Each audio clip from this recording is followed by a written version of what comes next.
What's going on, everybody? Welcome back here to the Justin Dietrich channel. Today we're starting a little mini series that we're going to be doing throughout the college football season this year. Weekly previews, real quickly, explanation. We're going to kind of go back and recap what happened in this past week, and then we're going to go preview, look at the big games and some of the storylines for the upcoming week of college football is posted in between, obviously, week 1 and week 2. It'll continue to be so in between week 2 and 3, week 3 and 4, etc. And it will go for the entire season so we can keep up that college football content. You guys aren't going to want to miss any of these. We're going to go pretty in depth in these storylines and these games. So you're going to want to subscribe, turn on those notifications so you don't miss a video. You get those notifications and you can come on, leave a like and comment as well because there's going to be things that you're probably going to disagree with and things that you might agree with as well. So we'll be doing little things, like I said. First, we're going to go back and recap week 1 and what happened. I've got all my notes on my phone here. So if you see me looking down, that is why. I just don't want to in frame all the time, have it in front of my face. It'll be here. Starting out, probably the big one at noon was Georgia and Clemson. Obviously, the number one team in the country was playing, and Georgia just looked way better. They looked like the number one team in the country, and Clemson didn't look ready. And part of that, well, I'd say most of that was their offense. It just wasn't clicking. Cade Klubnik still isn't clicking. Garrett Riley still isn't the same guy he was when he was at TCU with the team that made the national championship. He hasn't fixed Clemson's offense like people thought they would. And I think this really boils down to a few things. I think Dabo Swinney really needs to start using the portal. Everyone thinks that, but they're just not developing talent like they used to. And they're not a team like, Georgia, Bama, Ohio State who can reload through recruiting. There's only four of those schools, in my opinion. It's Georgia, it's Alabama, it's Ohio State, and now with NIL, it's Oregon because they can pay whoever they want, however much they want. They can all reload through recruiting. Clemson can't anymore. Dabo needs to start hitting the portal, or his team's going to start falling behind even more than they already have. Right. Georgia just looked like a great team. Carson Beck continues to be an NFL prospect, probably the first quarterback off the board. Maybe Shadur Sanders, maybe a guy we'll talk about in a little bit. I've had my agenda for this player for a while, but we'll get to that game in a little bit. Penn State and West Virginia, Drew Aller definitely took a step up in that one. West Virginia didn't look good. I know there was the whole rain delay at halftime. The crowd was great for the Mountaineers, but the team itself didn't look good. Drew Aller took a step up. Penn State looks good. I've been saying this year that they're going to be a real threat. Nobody ever takes them seriously because of past years. However, you cannot use past success as, a means to predict future failures or past failures as a means to predict future success. It doesn't work like that. It doesn't work like that. If they're better this year, then they're better this year. It doesn't matter what happened in past years. And Penn State looked like a solid football team. I think that offense is definitely going to be much improved. And it really does hinge on Drew Aller's development. He looked better. He was making throws in anticipation finally. He was being a little bit bolder with the football, which I like to see. He wasn't playing nearly as safe as he was last year, which is a good thing because last year they were hindered because he wasn't playing, bold football. He wasn't playing the football you saw him play in high school. I saw him play personally in high school. He'd smacked my high school in the playoffs. And he was playing bold, strong football, and that's what he looked like he was back to doing that game against West Virginia. Looking here, the Vanderbilt Virginia Tech game was very interesting and very fun. Virginia Tech definitely one of the biggest disappointments this week. We'll go through and kind of nominate what game of the week was and who our biggest disappointment was this week. They were very much a disappointment, and Vanderbilt looked really good as well. Diego Pavia has that offense being excitement and exciting, exciting and fun. And I think Vandy's going to be a fun team to watch. Maybe look for 6-6, 7-5 bowl game for Vanderbilt this year. Might be fun. And Virginia Tech, a lot of people picked them to win the ACC, maybe make the playoffs. They need to bounce back hard, and Kyron Drones specifically needs to bounce back hard. Scrolling through here, you saw Ohio State and Texas take care of business, obviously facing lower opponents. We reach that Miami and Florida game, which a lot of people expected Miami to lose. And it's the same thing with Penn State. It's just everyone wants to say they're overrated every year. Everyone puts Miami and they're not going to finish in the top 20, but they're so high in the preseason. Guys, this Miami team isn't the same teams. Look what they did. Look what they got through the portal. Damian Martinez, one of the league's leading rushers last year from Oregon State. Sam Brown, a very young and promising wide receiver who put up 800 plus yards at Houston last year. And not to mention a Heisman favorite in Cameron Ward. who is currently my QB1 in the NFL draft. I've scouted him like no one's business. I've watched so many, so much film of Cameron Ward. He is my QB1 for this class. He continued to put up great performances at Washington State, and he looks like he's going to continue doing that at Miami. And I think he's going to be in New York for the Heisman ceremony. If he can lead that Miami team to more wins like that over Florida, they embarrassed Florida. And they might be in the playoffs, winning the ACC. Continuing down, you saw Boise State. We'll, we'll get to our top performers in a little bit, but you know who's going to be from that one. Um, not a ton. You saw Alabama destroy Western Kentucky. Ole Miss put up 76 points on Furman. I mean, guys, at some point, you got to calm down. I feel bad for them boys over there at Furman. We reach Oregon. They heavily struggle against Idaho, and we'll get a little bit more into this game when we get to our week two, looking at the big games of week two. But just keep in mind, Oregon didn't click, not just yet. They still have plenty of time. It was week one, but they weren't clicking yet. Notre Dame and Texas A&M was a disappointing game, in my opinion. The Texas A&M team didn't really look ready and prepared. Specifically, Connor Wegman did not look good at all. I expected a lot more from him. And Riley Leonard for Notre Dame didn't necessarily look great either. He just was good enough to win the game against a struggling Texas A&M team. Mike Elko has a lot of work to do. I don't think he really had his team prepared for week one. It's tough, new coach, new system coming in, but they have to figure that out. They really do have to figure that out before SEC play, or it's going to be a rough season for Aggies fans. Not too much as far as the night games went. You saw Arizona gave up a lot of points, but put up a lot of points, 100 total points in that game against New Mexico. They lost. New Mexico lost 39 to 61. Washington took care of business. Arizona State took care of business, and then we got to you know, the Monday night game where everyone, and I mean everyone, was hating on DJU, and for good reason. He was terrible in that game. I mean, he wasn't the reason Florida State lost that game, right? Coaching was a part of it. You can't hand the ball off twice in the entire first half and expect to have offensive success. I mean, part of it was letting DJ pass the ball as many times as he did. But when he was passing, he was also terrible, missing players. The one interception he had was just terrible. He threw it. There was no Seminole within 10 yards of that ball. Probably a miscommunication considering how bad that pick was, because if he was actually aiming for somebody, then I'd have serious concerns. But DJU did not look good at all. That was probably disappointment of the week. I really expected them to bounce back after losing to Georgia Tech in Dublin, and they didn't. So Florida State, they're the disappointment of the week. We'll be doing one every single week, and they are the disappointment of the week. Game of the week, I would probably go with game. See, there wasn't many like close big games considering, it's week one. I would probably go game of the week to be LSU USC just because that one came down to the wire. That one was closer than the rest of them. Obviously high stakes Sunday night. It was 7:30 prime time for Eastern time where I'm at. Um, so that would probably have to be game of the week, although it ended in a disappointing way for me, being an LSU fan. It was still fun to watch.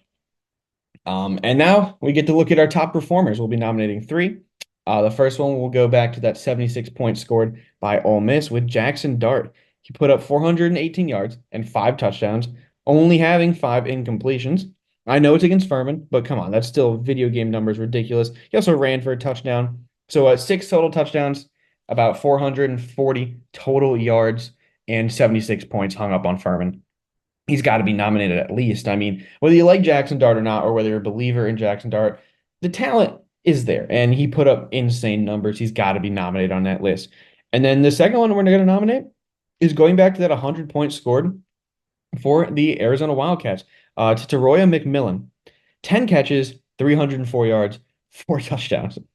I mean, what a way to start your season with 300 yards and 4 touchdowns. He is already making a case to be the first wide receiver off the board, maybe even a top 5 pick in this upcoming draft. He's such an incredible player. And maybe another wide receiver in New York for the Heisman ceremony, potentially, if he keeps putting out numbers like that, for sure. And for this last one, we got to scroll back to the earlier games and I got to find it because I want to make sure I get these stats correct.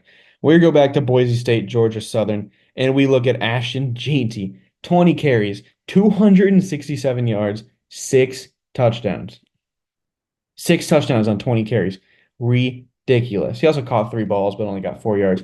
But 267 yards and six touchdowns in week one. He could be on his way to New York. I mean, there's a lot of guys this week one. You don't want to overreact too much, but six touchdowns in 1 week is going to carry weight when you get to the end of the year.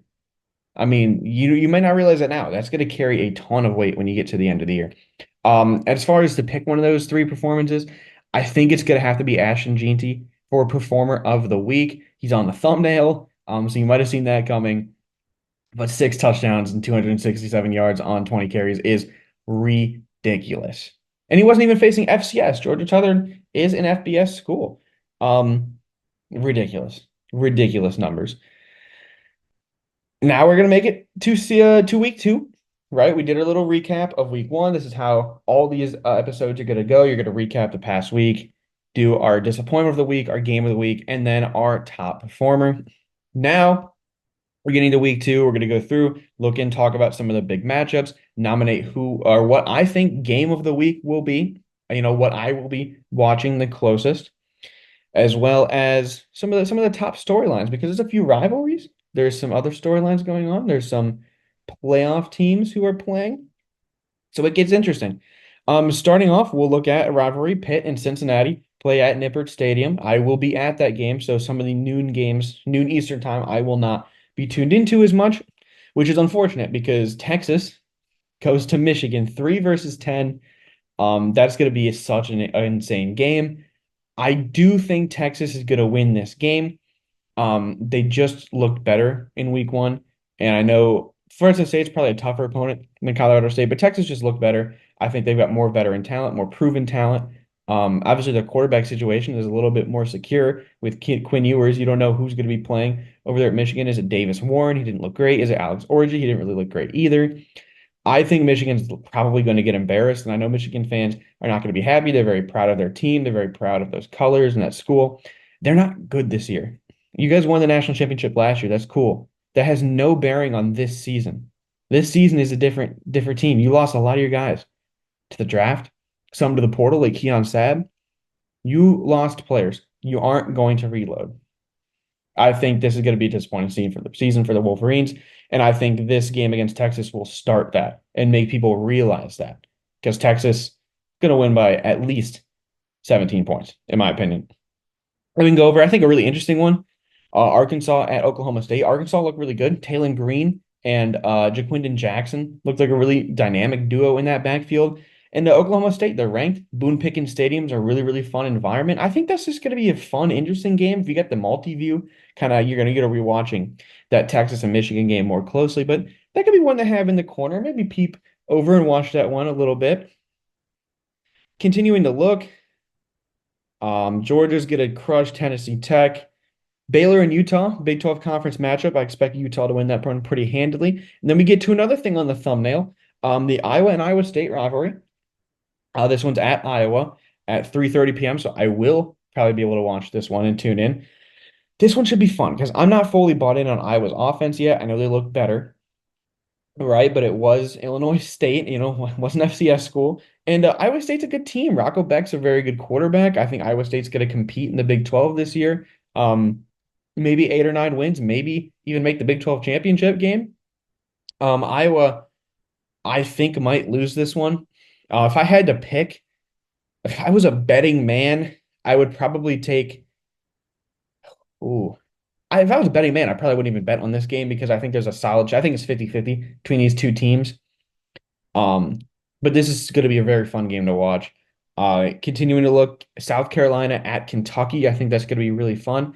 I think South Carolina did not look good against Old Dominion at all. But Kentucky didn't look incredible either. However, I do think Kentucky probably wins that game. A few other conference matchups, Michigan State and Maryland in the Big Ten. Can Michigan State bounce back after a really disappointing week against FAU? And Aiden Childs said, bet the over. If you bet the over, you lost some money. Don't listen to Aiden Childs. Don't do that, guys, if you are betting people. Continuing to scroll, obviously, we're going to get some of the big ones. Kansas at Illinois should be fun. Kansas didn't look necessarily incredible. Jalen Daniels specifically didn't look great. We'll see if he can have a bounce back week. I expect him to. Illinois isn't the greatest team. Daniels went 9 for 15 with 148 yards, a touchdown, and a pick. Of course, had some rushing stats as well. I expect Kansas to win this game and Daniels to have a big bounce back week. He's dealt with injuries over the past few years. He's really just getting back into playing football. A slow first week is probably expected for a guy like that. And I expect him to bounce back in a heavy way on the road, on FS1, big game. I think they'll take that one pretty handedly. Continuing to scroll, I think Houston at Oklahoma. Houston didn't even Houston got embarrassed versus UNLV. Oklahoma is going to wipe them off the face of the planet.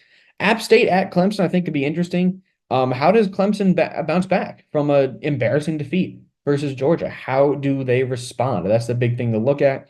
I think Appalachian State's a fun team. I like Joey Aguilar. I think they could maybe pose some troubles at home for Clemson. Uh, Utah State at USC. USC really looked good against my LSU Tigers. Utah State's not going to put much of a fight there. Miller Moss could be a potential Heisman candidate, maybe a potential draft prospect. I haven't gotten into tape yet because he's only started 2 games, so there isn't much out there. But when he plays this full season, I'll definitely get to the tape study, and maybe Miller Moss will make my quarterback rankings when we get to the scouting videos later in the year. Now I have to nominate a game of the week. And I deliberately left 2 games. I think I know which my game of the week is, but we'll talk about these two and then I'll pick which one.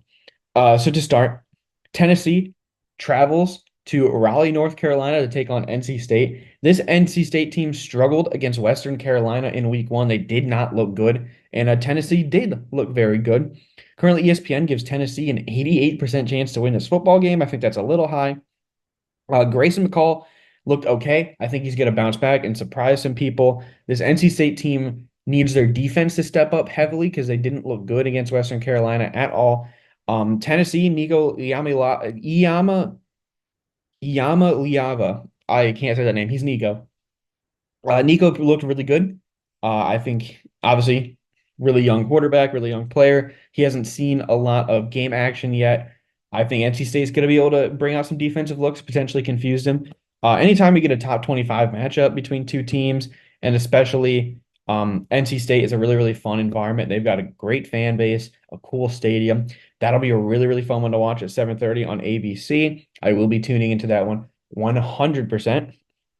And then you get Boise State versus Oregon because on surface level, you're like, Oregon should win. They're the number 7 team in the country. Boise State's group of 5, Mountain West. And then you look at what happened. Oregon only beat Idaho 24-14. Now, it was Idaho, and they're probably messing around a little bit more in week 1, trying things, but they didn't look great. Dylan Gabriel looked okay, but they didn't look like the Oregon that we thought we were going to see.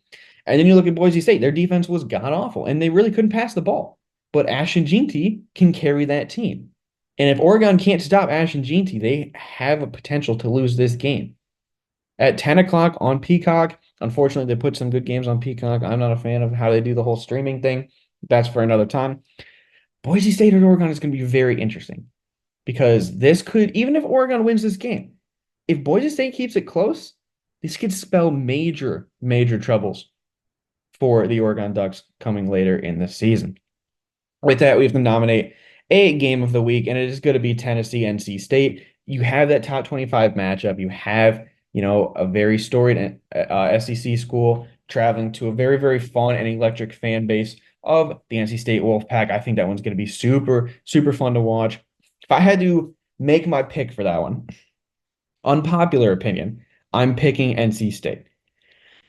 I think Nico still needs some more time and development. He hasn't really seen a defense like NC State's yet. He hasn't played a defensive-minded coach like Dave Doeren yet. Obviously, I know he played the Iowa defense in the bowl game. However, NC State is going to throw him unique looks. They're going to throw unique pressures, coverages, disguises that I don't think Nico is really used to seeing yet. I think they're going to struggle. I do. And it really boils down to Grayson McCall versus Nico. Can It's the young versus old, right? McCall's very experienced in college football. He's played a lot of college football. Can he bounce back? Can he show that he's the experienced quarterback that we know he is? Or is Nico going to shine through as this young quarterback and really establish himself as one of the top quarterbacks in the country? That's probably your main storyline to watch, and it is going to be my game of the week. Just going to wrap this one up. Let me know down in the comments below who you think is going to surprise people this week. What's your game of the week? Do you have any bets you're going to take? Anything that you saw from week one that I didn't mention in this video, if you want to put that down in the comments, I'll be responding to some as well. Of course, you're going to want to turn on those notifications and subscribe for the upcoming weekly previews, as well as more random content in between that we're going to be getting to. But yeah, with that said, like I said, leave a like, subscribe, turn on those post notifications, and I'll see you all in the next video.